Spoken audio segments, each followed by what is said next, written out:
Hi comrades, yours Kayveeyes.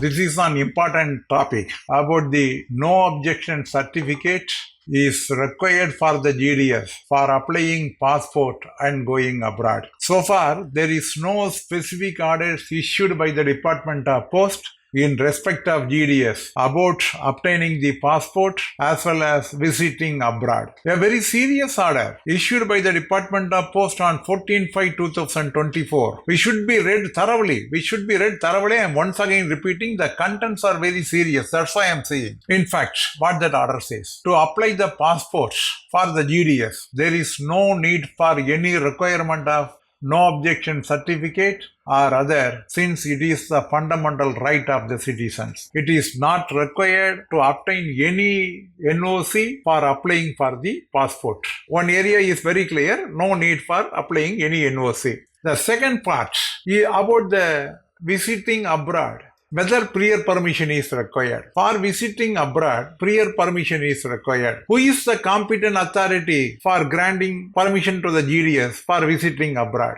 The competent authority for all the GDS categories is the divisional head, who should not be below the status of Group B. Group B rank is a must. They can alone issue the permission, prior permission for visiting abroad of the GDS. Permission can be denied only in the following circumstances. Generally, permission should not be denied, and only in the following circumstances, permission can be denied. Number 1, GDS on put off duty. If the GDS on put off duty, he need not be given permission. Number 2, pendency of disciplinary proceedings for imposing major penalty involving vigilance sanction, not minor penalty proceedings. It is only the major penalty proceedings, if any pending, permission cannot be accorded. Third, pendency of criminal proceedings filed by the department. If any case filed by the department against on GDS, permission need not be given. Pendency of the criminal proceedings on a complaint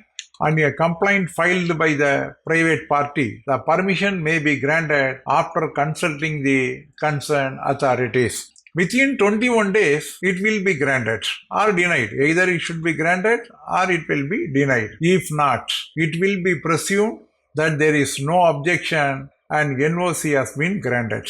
This is the major condition. So far, the second is permission, which can be accorded by the officer not less than the status of Group B, and also only in put-off or pending disciplinary proceedings, criminal proceedings, or other cases, it should be given within 21 days. If not, it will be presumed that there is no objection, NOC has been granted. The other conditions are very important.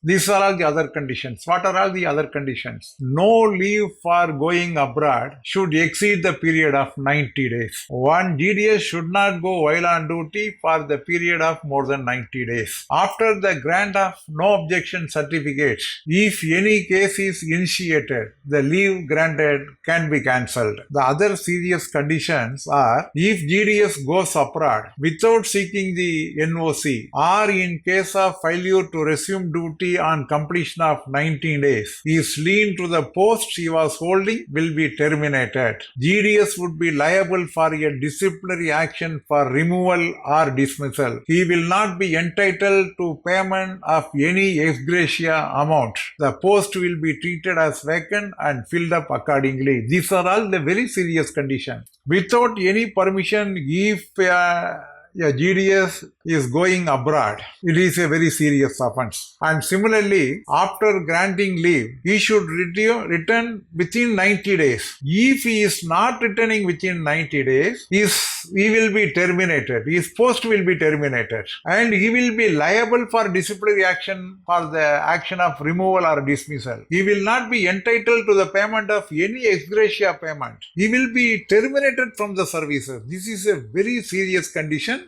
So any GDS who is visiting abroad, after getting permission from the department, he must and he should return to the headquarters within 90 days. This is a serious condition, and similarly, one should not travel abroad without getting prior permission. These two conditions are very severe in this order, kindly make note of this order and please circulate such information among the GDS. Even though that may not be required at this juncture, at a later stage, these information may be required for the GDS also. Suppose their wards, daughters, sons, they may be residing abroad and they may like to go abroad. In such cases, they should be very cautious as per this order. That's why I am repeating once again all these. So this is a very important order. Kindly make note of this. With this I am concluding. Thank you very much, comrade. Meet again.